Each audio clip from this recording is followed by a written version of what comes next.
poor man's version of a beef Wellington using some ribeyes. And we're essentially doing mini ones instead of, the big one that you typically use is the beef tenderloin. We're also going to whip up some pear turnovers, fry up some potatoes, saute up some spinach for just a really simple kind of dinner tonight for our small crew because we've got some kids at the Preds games and we're just all out and about tonight. So it's kind of nice to be home for a little bit.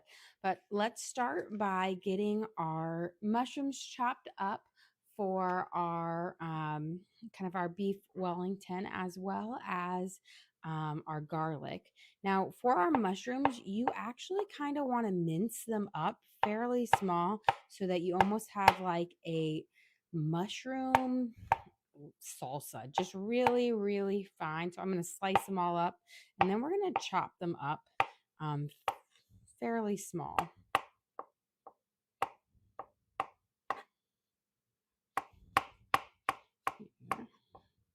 And then I'm going to kind of go back through and kind of go over them and chop them up nice and small. And then we're going to saute these off with some butter, garlic, and then a little bit of red wine and thyme to make this nice little kind of like an onion paste, whatnot, that we're going to put between our like on our pastry that will wrap around our steaks. So we're going to kind of nice and fine.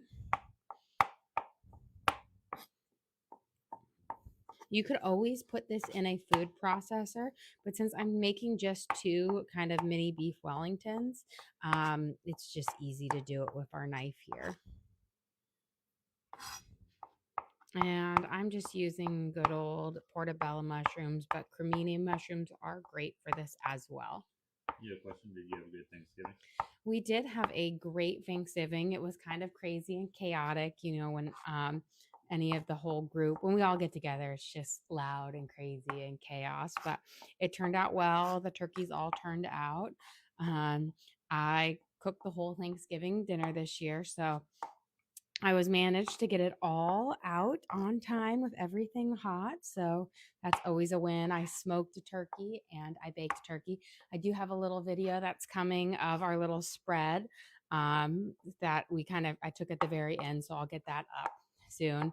Kind of a quick through because again, it was just so fast paced while there because I made cinnamon rolls that day. And then as soon as I was essentially done with cinnamon rolls, I went on to making the whole spread and everything. So here we've got our lovely kind of finely minced up mushrooms.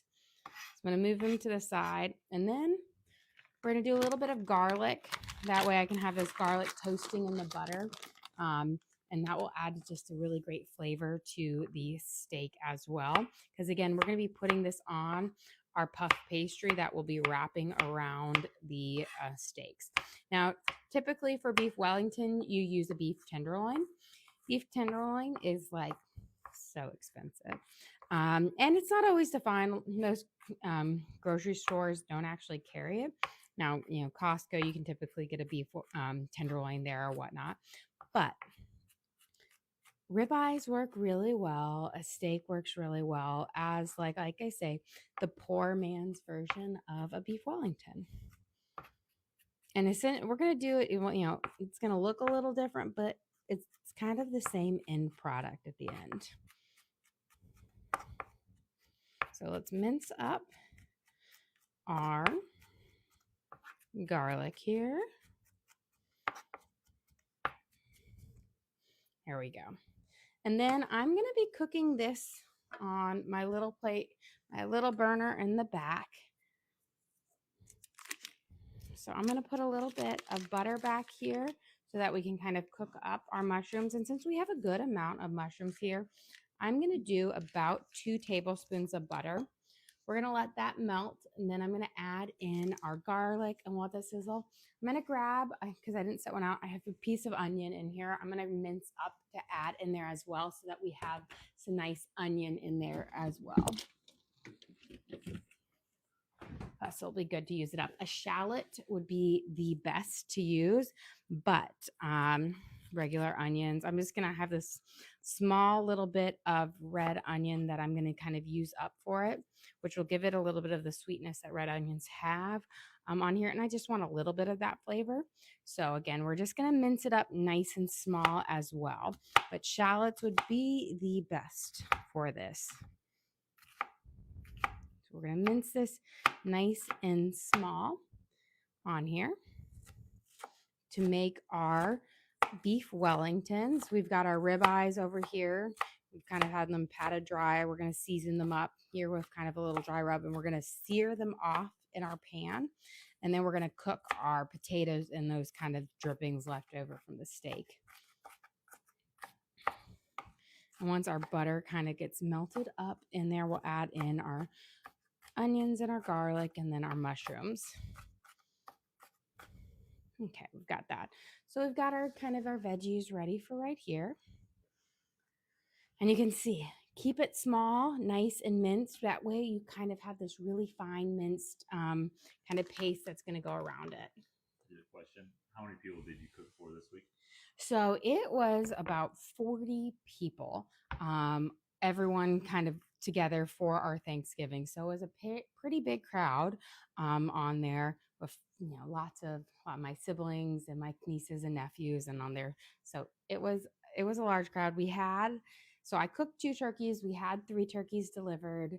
And then I made, think of a turkey roaster full of my homemade green bean casserole, which I use all fresh ingredients for. And I make my own like cream of mushroom soup. And I fry up my own onions for it. And I blanch the green beans. So I made that, sweet potatoes and parsnips, mashed potatoes, and gravy using the drippings from the turkey, from our baked turkey. I brined one of our turkeys. I brined the turkey that I smoked on our thing, which was delicious. It had a lot of great flavor. I'm going to put a little bit of thyme in here as well on our steaks. I'm going to flip these guys over. I'll wash my hands real quick, and we're going to do the exact same on the other side.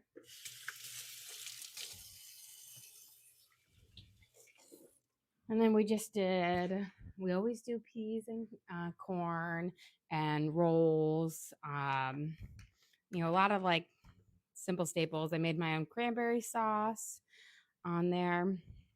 You did the cinnamon roll. Yes. And I made 2 huge sheet and a half, those big trays of cinnamon rolls. I do have I think a short out there of the cinnamon rolls, and they turned out really good this year.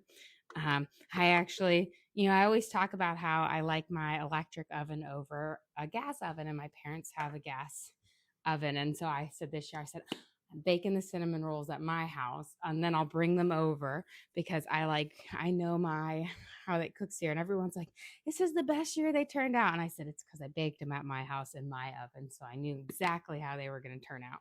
And how long did it take to cook all that? I think I started at noon and 6 hours, and we ate at 6. So it was a long time, with lots of chatting and everything in between. Okay, I'm going to put my onions in. We're going to let them kind of sizzle for a minute, and then I will drop my garlic in and then our mushrooms. I'm going to grab a little tongs right now. Let that go. And we're going to sear off our steaks here. I'm going to do... The other question, what happened to your hand? I burned myself so many times on the, this is just one of 3 burns. So I told you, I don't cut myself on the cooking. It's burn, burn, and burn. It's when you are trying to fit so much stuff in one oven and you are layering it, and then you're reaching back in there because you've got to have so many trays, because my mom has like one oven underneath her stove, and then she has this like tiny oven that fits nothing, which is it's a useless oven. It fits one tray. And so I'm trying to keep everything warm and cooked at the exact same time for 40 people is very difficult. So going in and out, and she has no oven mitts whatsoever. She has like ones that she's knitted herself or crocheted that have little holes in it. So I told her, I said, next year you need to have oven mitts for me. So I think that's what she's getting for Christmas is oven mitts to match her kitchen decor. Because I don't know how much longer my body can handle it. But yes, this one actually, even though it looks the worst, that one didn't hurt. The one on the finger, oh, that one hurt so bad. But you got to power through with a smile. Okay, we're going to put our garlic in here. You know, it's funny. In my younger years, I always cut myself cooking. Like I got stitches once cutting chicken. But I haven't cut myself in a long time, but I tend to burn myself a lot. And that's because I'm just careless. I'm just in and out quick, you know, probably touching things I shouldn't because I'm like, it's not that hot. It's hot. Here. Okay, we've got our garlic in. We're going to let that sizzle for like 30 seconds to a minute. We're going to get our pan up nice and hot here. And we're going to sear off our steaks. Now, we're not cooking our steaks all the way through. You want to sear them off on high heat so that you get this good sear on both sides of them. And then we'll take them off and we'll let them rest. And then we're going to wrap them up in our pastry when it's time for that. Just making sure it gets nice. I'm going to grab a little drop of water to test it. Perfect. Let me grab some tongs.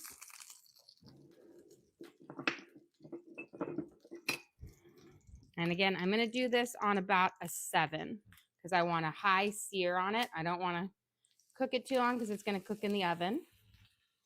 And I'm using just kind of a dry seasoning on my steaks here because I don't want them too wet because they'll make your pastry soggy. Let's add our mushrooms in over here. Give us a good stir. And that garlic smells fantastic. And this is our chopped up portobello mushrooms that we are going to add. And this is going to be on our beef Wellington that we're going to kind of spread on top of our puff pastry. And then we're also going to make little pear turnovers as a kind of a dessert with tonight's dinner. Let me give this a minute. We'll let this saute up, and then we're going to add a little bit of red wine in here. Now, white wine would be the best, but I just have red. So we're going to use a little bit of that to kind of make the base of it. And you kind of cook it until it all evaporates out, but you want a little bit of that flavor.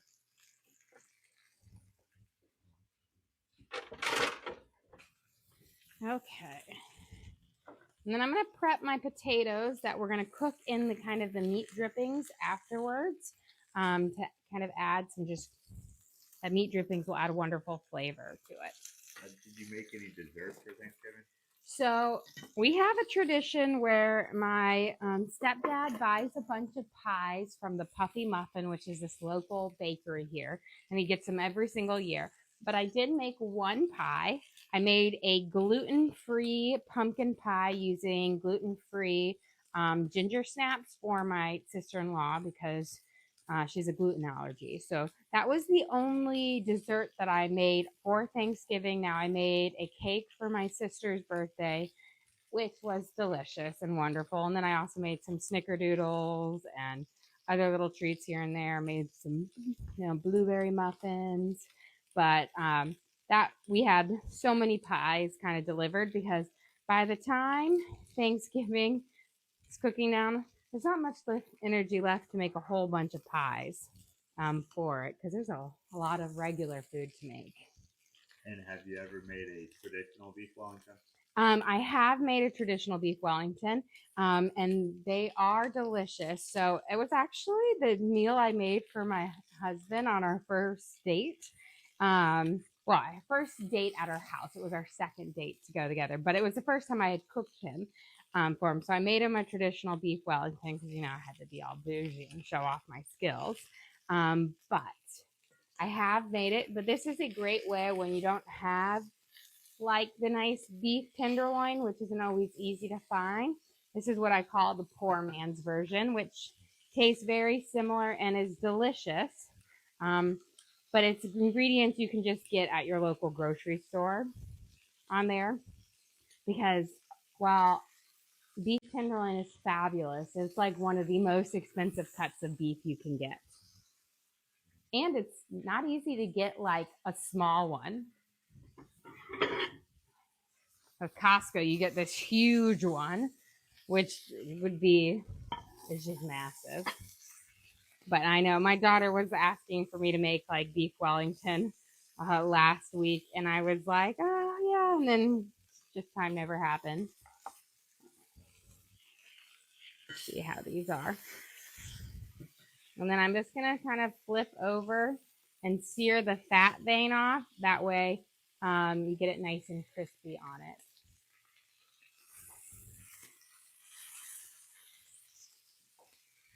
There we go. Nice. So we're gonna sit and we're gonna let these rest on here. Again, we're not cooking them all the way through. You just want to kind of a nice high sear on both sides of them so that they'll have that nice little kind of crust on it, because this is going to cook up in the oven. So you don't want to overcook it, because you want it to stay a nice kind of medium rare. A question. So are you back to normal schedule? For the most part, I will say starting next week when life goes back, I still have a bunch of family in town. So tomorrow I think we should start being about back on normal schedule. Just we're getting there, almost there. There's still a little chaos here. Okay, let's get a little bit of, this is a Pinot Noir, but again, a dry white wine would be the best. I'm just going to put in about a fourth of a cup in here, just a little bit. And you're going to cook it completely off. So you want to keep cooking these mushrooms until all of that liquid is gone, but it's going to add a great flavor to it. We're going to add in a little bit of thyme. Fresh thyme would be amazing too for this, but I'm going to add in about a teaspoon, because this is going to be a really flavorful kind of a mushroom, kind of a chopped mushroom paste. And you're going to have those onions, that garlic, just all that deliciousness in it. Okay, let's get our potatoes here. Slice here, and we're going to start kind of frying our potatoes up in our drippings from our steak, so we'll get a nice flavor from it. And then we'll work on making our beef Wellington here. So I'm going to give these a nice little chop up here. So I've just got 2 russet potatoes. And we're just going to do kind of a simple chop on it. I was deciding fried potatoes or mashed potatoes, but you always have mashed potatoes at Thanksgiving. So I was like, fried potatoes it is. We've had a lot of, when our family gets together, it's kind of easier to just cater some of the meals. So we had like Greek catered, and then there's this like local food place called Monell's here. It's like a meat and 3, a very southern thing. So we had that one night kind of catered. And all my nights are blending together. I feel like we had one other meal, not catered. But it is just kind of nice. Now I'm like sitting here and I'm like, I'm ready to get back to normal. Especially because Thanksgiving is so late this year that it's like, oh, got a plan for Christmas. Get all, I'm not a big, I don't do a lot of Black Friday shopping. I've only gone out like 2 years before on Black Friday, so I don't ever do that. But I look for the good cyber deals. That's where you get me. To try to get the kids shopping and figure out. But the tricky part is one of my kids' birthday is just, like a week or so before Christmas. So you're like, you got to get him enough for his birthday and enough for Christmas. But then I'm like, oh, we've got one big present. Now we got to figure out what to get him for Christmas. That's hard. I feel for those December birthdays. Here. I'm going to turn it down to about a 4. I've got a little bit of oil in here. And you know what? Before I do that, I want to add a little bit of garlic in. Let me give my mushrooms. Almost all of that liquid is nice and off. Okay. Let's get our garlic. Well, actually, let's wait on that. Let's get our steaks wrapped up here so that we can get our beef Wellington in the oven, and then we can work on our potatoes. And then we're going to do pear turnovers because I've got some pears that are ready.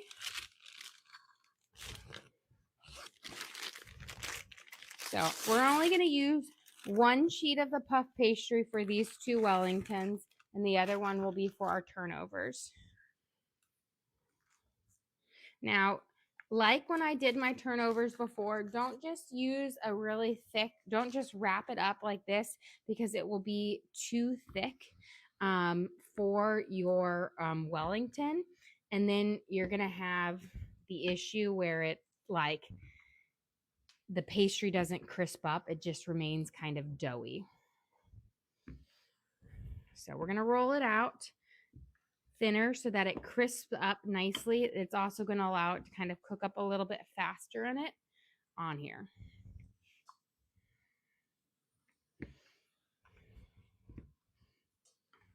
Let's give this a little bit of a stir here. I'm going to turn off my mushrooms since we're just right here. I'm going to turn off my potatoes since we're not there yet. Those look fantastic. Okay, let's roll this guy out.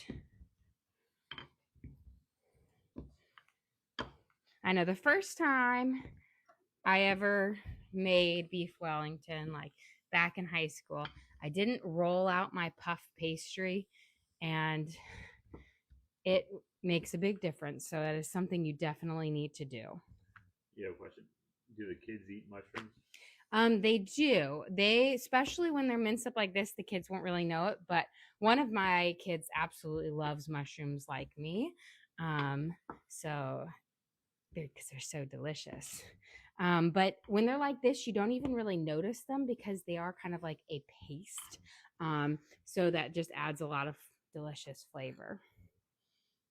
Okay. I'm going to try to see exactly. I'm going to cut them down in the middle halfway like this. And then let me grab my spoon here.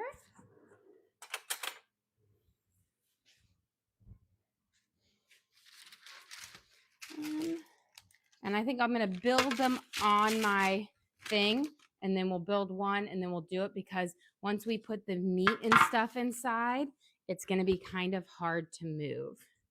So we'll build it on here, and because you just don't want it to fall apart once you do it.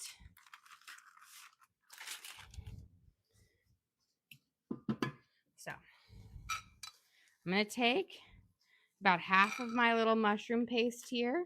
We're going to kind of sprinkle it around all on here. There we go. I think one more spoonful will get it. And then just kind of bring it all around so that when we kind of fold it up over, we'll have it a little bit every which way. Beautiful. And then I like to do, now you can add a lot of different ingredients. Some people use prosciutto, some people put spinach, some people put cheese. I'm going to put a little bit of cheese in it because I like it. This is a Gruyere and Swiss cheese blend. You're going to want to use one of your kind of your creamier type cheeses like this that will melt well. You don't want to go too rich. And we're going to put it in here in the middle like this. You're going to kind of want to fold this guy over first. And then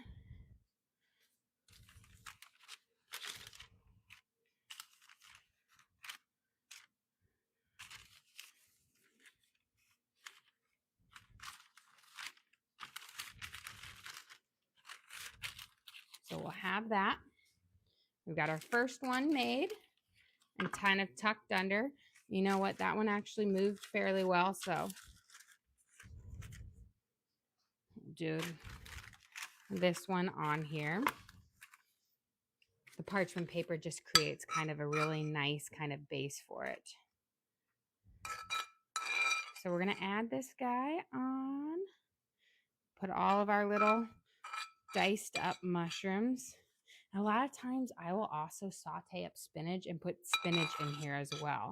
That's a lot of different things you can add in here. There we go. So we've got our kind of our mushroom paste here. And then we're going to add in a little bit of our Swiss and Gruyere cheese. Not too much because, again, you don't want it to go too crazy. We've got our steak. This is our ribeye steak that we seared up. This one's a little bit wider, but we should be able to make it work. So we're going to do the sides first because it will hold together a lot better with the sides.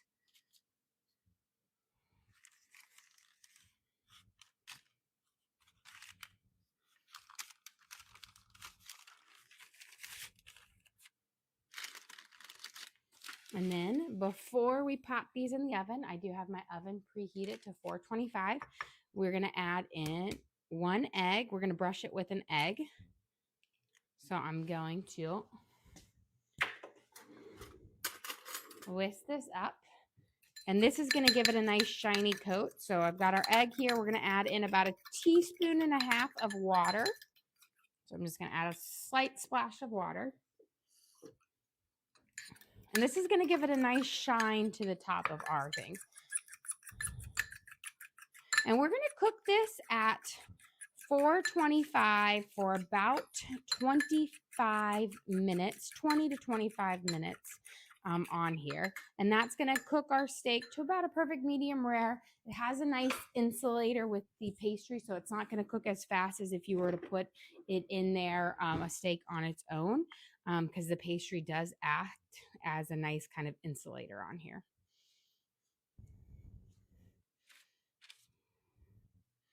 So we're going to kind of coat it all the way like this. And then once we have this, we're just going to make a nice little slit on the top here so that some steam can escape out. Because if you don't do that, then it will kind of puff up and pop out.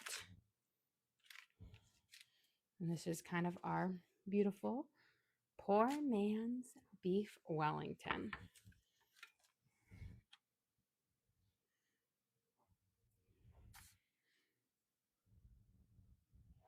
So we've got our 2 little slits.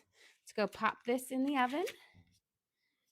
And we're going to let this cook at 425 for about 20 to 25 minutes. I'm going to put it at 20, and then we'll kind of watch it for that last one to kind of get its nice little coloring to it. So I'm going to start it like that, and then when we pop our pear turnovers in there in a few minutes, we will turn it to the side. Okay, let's get our potatoes going, our pears going, and we can work on our pear turnovers. So I'm going to turn on my oil right here. We're going to mince up a few things of garlic and get our potatoes sauteing. Pears are pretty soft, so we don't need to cook them very long before we put them in our turnover base for it.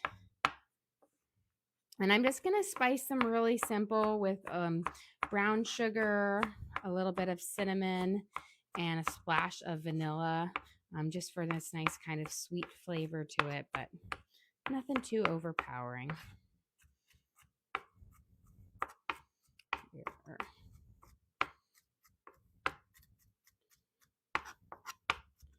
Okay, let's get this garlic in. We'll let it start to saute up for just a second, and then we'll toss these potatoes in. I'm going to give my hands a quick rinse because I don't want any garlic flavor on my things. And so I'm done with this. I'm going to move this over here. And then last we'll do is our spinach, because spinach, as you know, takes absolutely no time to cook up. Let me grab a little knife here. And We're just going to peel our pears, slice them, and pop them in our pan just to cook up a little bit. You want fairly ripe pears. You don't want them to be super firm or they're not going to cook up nicely. So I typically, when they've gotten, these are Bartlett pears, when they're, almost a yellow with little brown spots on it, that's pretty much anywhere where they've bumped. Those are going to be perfect for things. They're going to be a little soft to touch, but not mushy. When they're bright green, they're typically underripe, which means they're going to be rock hard. They won't be as sweet, and they don't get tender enough for your, baked goods. Now, if you want to, you could definitely keep on your skin, but I like the skin off. I just think it gives a nicer finished product. Okay, our garlic's nice and crispy here. So we're going to toss in our potatoes. We're going to coat them up with kind of our residual oil and drippings from our steak.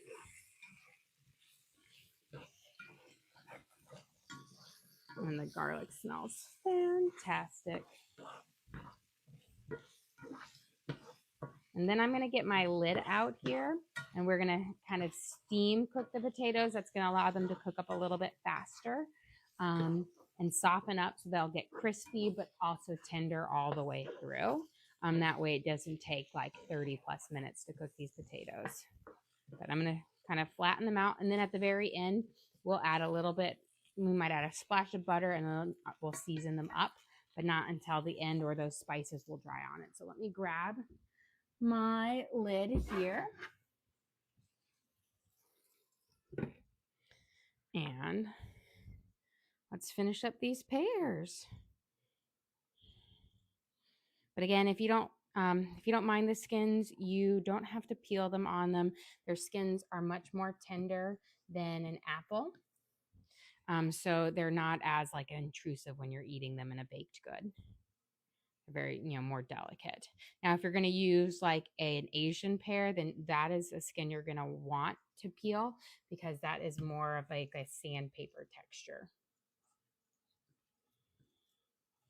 There we go. But you see how while they may look all bumped up and kind of ugly on the outside, they're perfect in the inside, and they're going to have that perfect sweetness to it. So the pretty green in pears are typically underripe, and so you just need them to sit on your counter for a little bit. And then I pop them in the fridge to kind of prevent them ripening too fast. Turn my potatoes down to about a 5 because I don't want them to crisp up too much in there. And then because pears are more tender than apples, we'll cook these for about, a minute or two. They don't need to cook quite as long as an apple to get tender, which is one thing that's nice. You could even just toss them with the sugar and spices and put them in there, but I do like to give them just a little bit of a cook up. Takes out some of their extra liquid so you don't get too soggy of a turnover.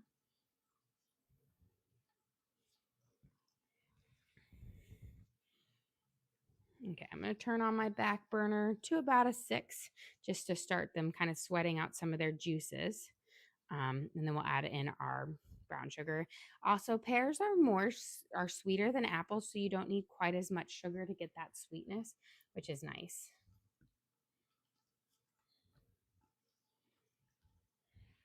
And then I've got one more here because they do kind of, they're very juicy, so they definitely shrink away.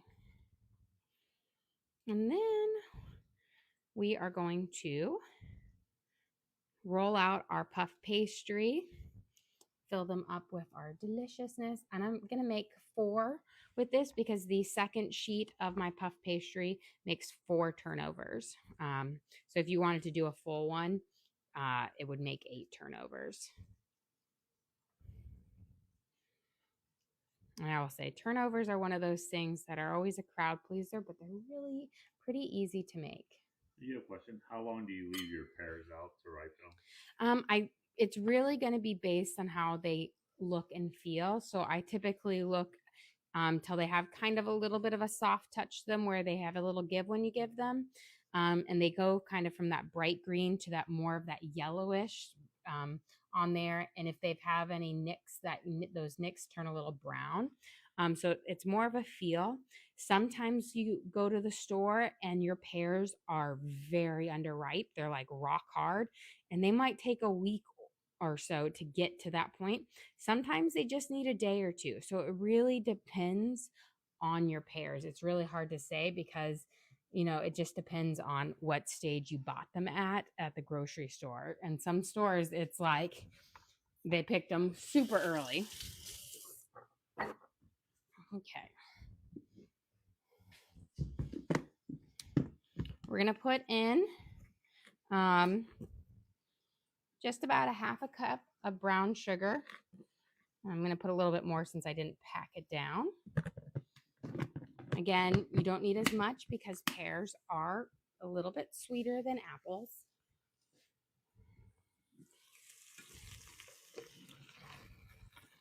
And if you do our first flip of our potatoes, just scrape under there, get off any of those crispy bits.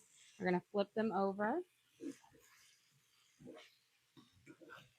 There we go. Beautiful. And then we're going to put our lid back on. You can see the potatoes are starting to get translucent now.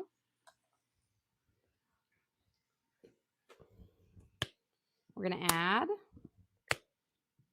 I want to say about a teaspoon of cinnamon. I almost grabbed the thyme to put in there. That would be weird. And then about a half a teaspoon of vanilla. This really mellows out the flavors, and I think it just works really well. We're going to add a pinch of salt.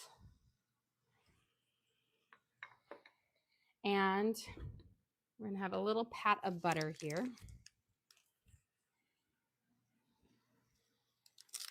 About a teaspoon. Yeah, I'll do a little more. And I'm going to stir this up. Let me get a nice metal spoon. That way it'll be easier. And then I'm going to start rolling out my puff pastry so that we can get these guys in the oven cooking for this. But they smell wonderful. That's an interesting question. What's the worst cooking mistake you've ever made? Well, when I was a kid, I once missed, I've told this before, but when I was a kid, my sister and I were making chocolate chip cookies, and we misread the amount of vanilla, and we read, for some reason, it was like half a tablespoon, but we read it as a half a cup of vanilla, and that was really bad. Those were the worst cookies ever. Now, this one's kind of funny because this is recently. I just took for granted that the temperature on my parents' pizza oven was in Fahrenheit and not Celsius. And so for about a year, I was using it, and every time I burnt the first thing I made, and I had to be like super fast in it.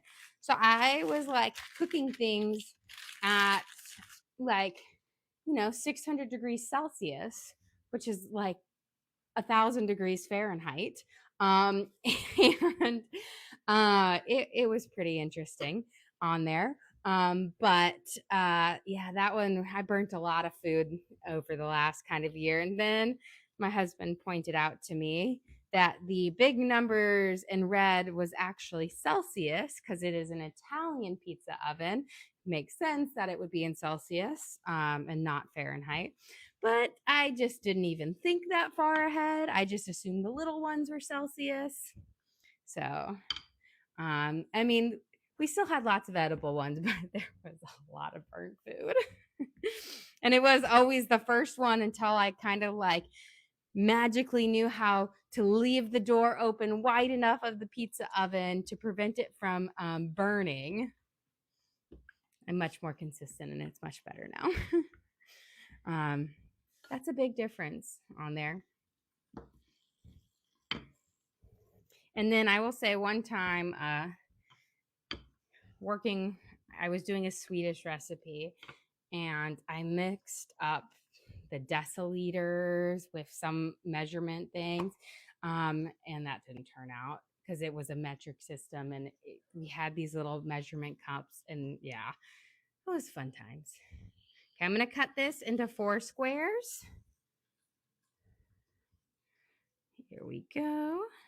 And then we will build these guys and brush them with some delicious egg wash and pop them in the oven.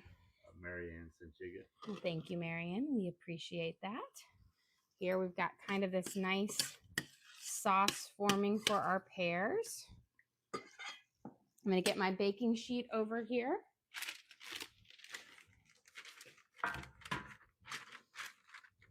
And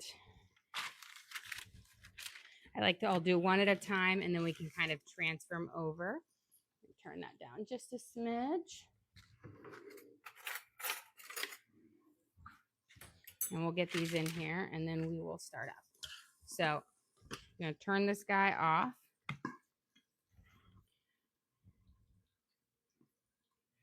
We'll put our pears here. Try not to get too much of that sauce because, again, you don't want it to be super soggy. And you could always put a little bit of cornstarch in there if you wanted to thicken it up. And then you're going to just fold it over. And then I'm going to pull this to the side to make our edges. And then I can slide it right back over there. Do you have questions? Is there discard in your dough? This is just a pre-bought pastry dough for puff pastry because as much as I love homemade puff pastry is delicious, it is a lot of work.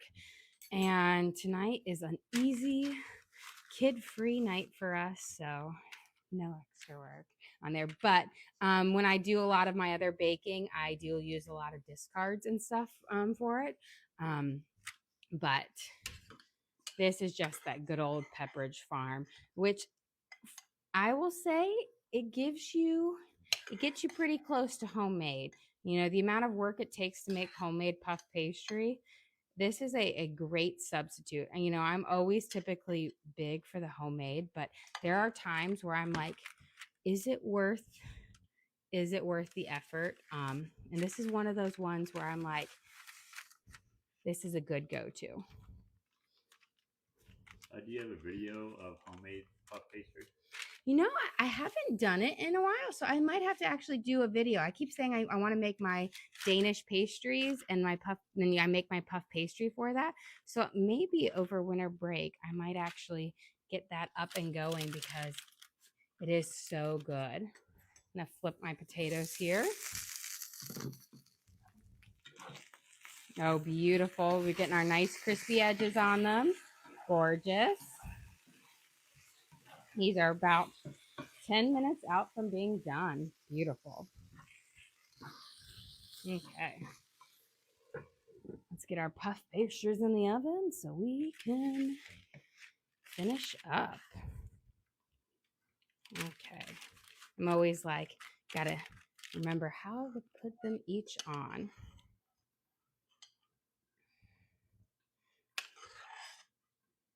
So I'll spoon these guys in.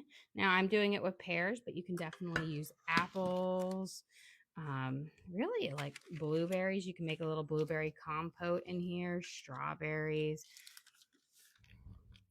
So let's seal up the sides here. And this is just to prevent a little bit of that oozing out and gives you that, you know, pretty crimped look to it. Got one more.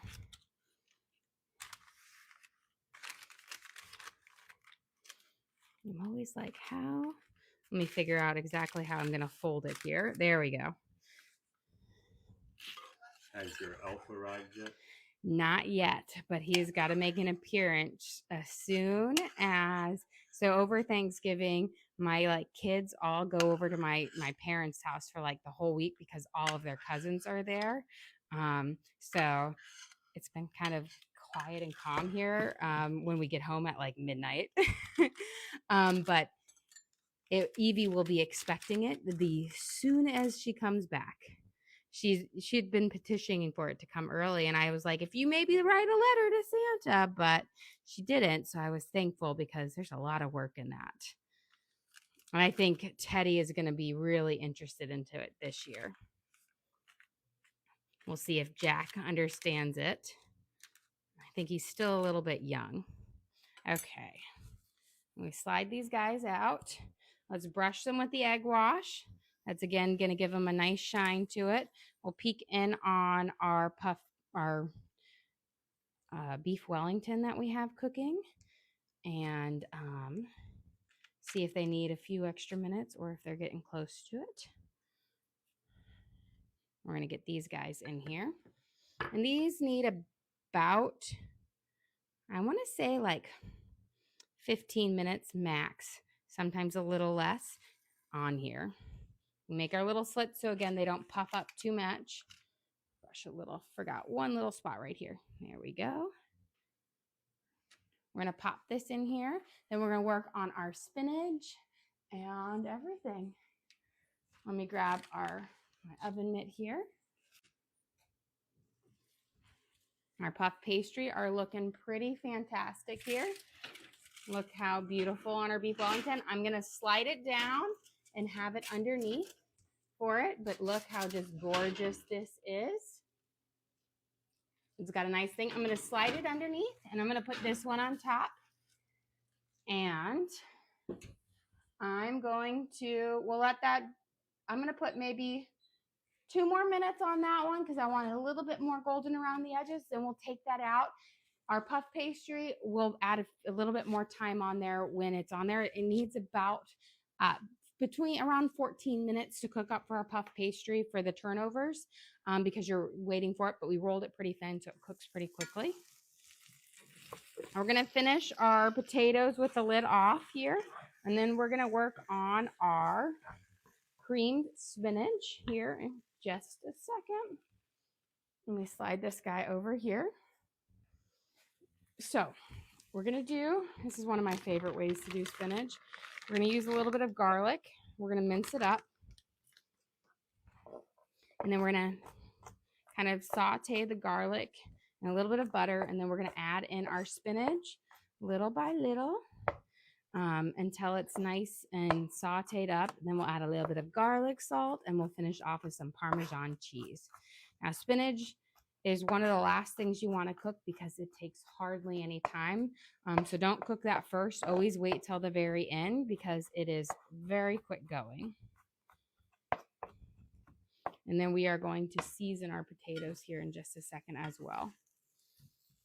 But look, we've got these just wonderful crispy edges on there. And again, we cook these in our lovely steak dripping. So we should have some of the lovely flavors as well. Okay, we've got this nice. And then we're going to do, I think my butter's over here, my spinach in the butter because the butter is where it comes from. It's nice. So we're going to put in about 1.5 tablespoons of butter here.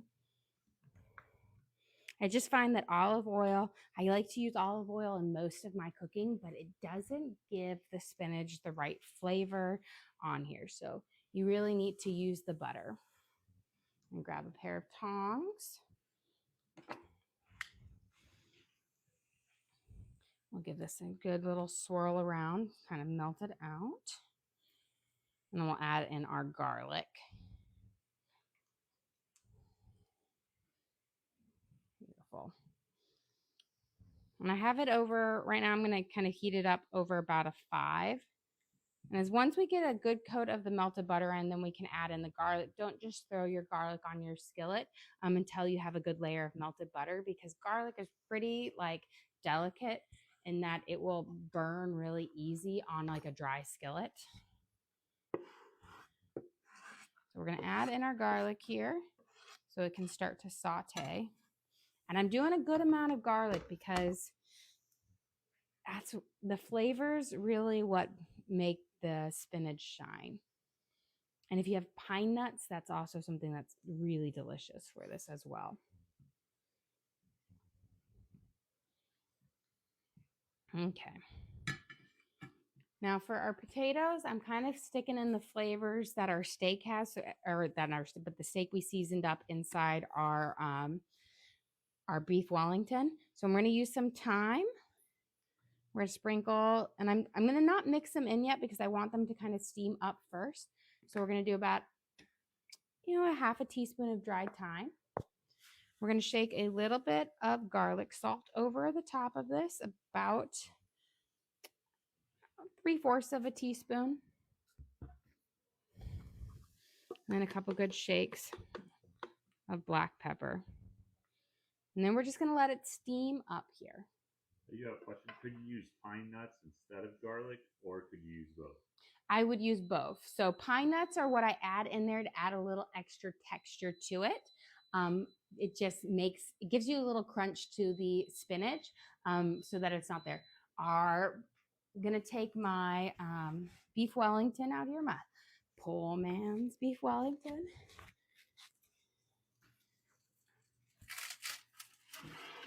You can see we've got this beautiful crust on it. And then I'm going to put my timer here on here for another 8 minutes. And that should get us to here. We're going to let it sit. But you can see we've just got these beautiful individual Wellingtons. Do you ever make stuffed artichokes? I haven't worked with artichokes in a really long time. So I used to only ever really just boil them and have them with butter. So I haven't actually made a stuff. I've eaten plenty of stuffed artichokes, but I've never made one. And you know what? I feel like artichokes had this big moment in the early 2000s where everybody was eating them. And then I just don't see them anymore. Like, I rarely never see them at my grocery store, so they don't even pop in my mind.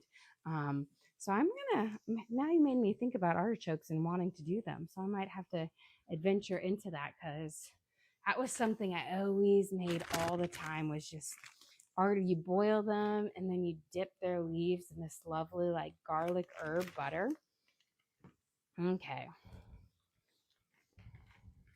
We've got our garlic seared up. I'm going to pop it there so that it doesn't get too crispy before I add in my spinach. We're going to add in our first layer of spinach. There we go. I'm going to toss it and kind of coat it up. We're going to add our spinach little by little. And again, keep your temperature down low so that you don't cook your spinach too fast. And then we'll add slowly by slowly so that you'll still have a good amount of your texture on it. And then I'm going to grab my Parmesan cheese and my cream out of the fridge, because I like to do a little cream spinach with Parmesan in it. And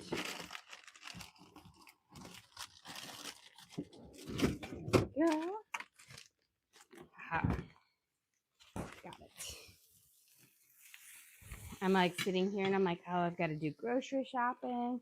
There's so many things where it comes to the like about to be the week after Thanksgiving, and my parents' house is like full of leftovers right now, and it's always like refashioning. So I always tell my brother-in-law every year, it's his tradition, he takes the 5 carcasses from the turkeys and he makes a stock that he cooks overnight in this giant stock pot. So he has it in there with onions and carrots and garlic, and he like breaks down all 5 fit in this huge stock pot, and he makes this really thick base that he uses. And he made turkey a la king today, that we had at lunch using our leftovers, like the leftover corn and the peas and everything from Thanksgiving, because we really like to refashion our leftovers into a completely different meal.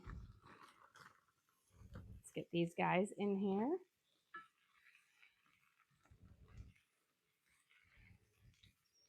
Okay.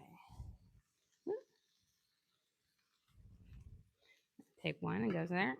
We're going to let that saute for a second. Let's get our spices. Now that they've had a minute to steam up, I always like to let them hydrate. You can see they're not as dry and dark. We're going to mix them in. This just allows them so that they're not crunchy on your potatoes, but really they kind of blend in well. here. These are going to be fabulous. I was thinking about adding a little bit of butter in them, but they look like they've got the perfect amount of crispness that we don't need to add any of that in here at all. Let's get these guys nice and finished up. Okay, now we're going to add a little bit of our cream and a little bit of garlic salt, and then we'll finish off with a little bit of Parmesan. Now, don't go crazy with the cream. You don't want it to be drenched in cream. I just like enough to kind of give it a creamy flavor and kind of coat it. So I put in about a tablespoon of cream. We'll do our shake over of garlic salt. And then we're going to kind of coat it in here. And I find just don't go crazy with the cream. It doesn't need to be drenched. I feel like so much creamed kale, cream spinach is very thick. A little goes a long way of adding that rich flavor, but you don't need to have it completely drenched. Here. And then you kind of have it sit there. Actually, let me get a little piece to taste it, see if I need to add any more salt. And perfect. We're going to sprinkle our Parmesan cheese over the top of it, and you're going to let it steam heat for a second. That way it gets nice and melted on there and kind of creates this lovely cheesy layer. We're going to taste our potatoes, see if we need to add anything else to it. And then we'll be ready to about plate up and grab our turnovers out of the oven. Okay, where's my little fork? Let's grab our potato here.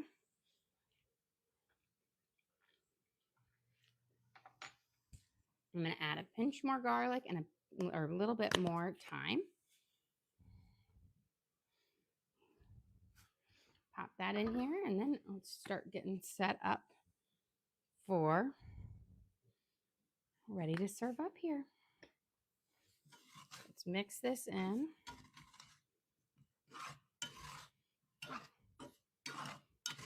But again, when you're frying your potatoes, just don't add your spices until the very end because they'll stick onto your plate or your thing, and then they're more likely to burn. Okay.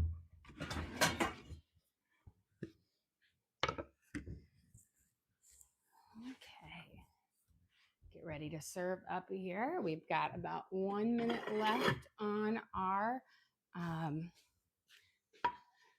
desserts, so we might serve up and then we'll go over there and grab them out when they're ready. Slide this over here. See if I can get that. And let's turn these guys off. And now we'll give our Parmesan a mix in. Now that it's melted, you can kind of see the cheese is stretching in there. Beautiful. Okay, I think let's go grab, since it looks like we've got 30 seconds left, let's go grab our turnovers out, and then we can plate up our dinner and dessert. So we've got our pear turnovers in here, which is a great way to kind of use both of our puff pastries for it. But look at our beautiful, gorgeous pear turnovers. You see that nice kind of golden brown shine on there is from that egg wash. The same thing on our beef Wellingtons. Gives it that nice kind of finish to it. Okay, let's get that off. And let's serve up the thing. But again, we have our pears that we spiced with cinnamon and brown sugar and a splash of vanilla on there, and then in our puff pastry. Okay, let's serve this guy up. This tonight for dinner, we are having our poor man's beef Wellington We have our ribeye steak. We made a lovely mushroom kind of paste that we put on our puff pastry. We seared off our steak with thyme, garlic, and then wrapped it up and baked it in the oven at 425 until it was golden brown. We're serving it up with some creamy garlic, Parmesan spinach, and our thyme and black pepper and garlic fried potatoes that we fried in the drippings from our steak so that it has just this lovely flavor. And then for dessert, we will have our homemade pear turnovers. We sliced up 3 pears, seasoned them with cinnamon, vanilla, and brown sugar, put them inside our puff pastry, sealed them off, brushed them with an egg wash, and baked for about 14 minutes at 425 for the perfect dessert with our dinner. Well, guys, thank you so much for joining us here. Don't forget to like and subscribe. I try to do live cooking shows every single day, kind of show you what we're making for our family and hopefully teach you guys something along the way. Again, we do upload all of our videos to the link on our page. So if you ever want to recreate any of these recipes at home, you can just go to our page, search for what we made, and you can watch and cook along with me again. We also have a link to our Amazon storefront that has all of our different cooking gear and gadgets. I've got my baking sheets, my hex-clad pans, my all-clad, my knives, all the different cookware and bakeware I use in the kitchen I have in there for you guys to check out. But again, thank you so much for joining us here. Don't forget to like and subscribe.